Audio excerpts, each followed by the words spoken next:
дали има некои екопријателски навики или трендови кои што може да се искористат за некоја следна шега или вирален мим? Па, може да има секојаш, да, ето. Ја вака под душа сум танчар.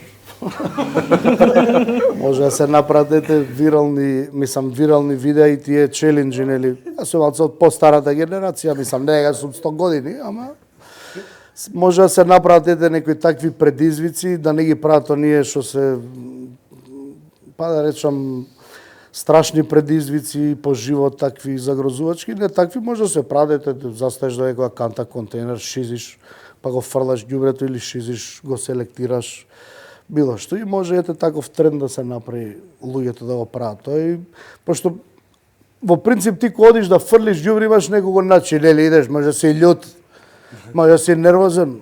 Може луѓето да пробаат и со шизење го фрлиш ѓубрето, не мора да е па нервозно. Има некои баскет играат, па далеко пуцат да кош. Јас сум промашил 2-3 пути, па сум собирал. Што направиш, требаше да закуцам, да се караш малце сам со себе, ама може тие начини на... Па има и кога ќе пробаш да закуцаш, да ја мавнеш у канти, пак да ти излезе и... Имаш таа, баш има модерни канти.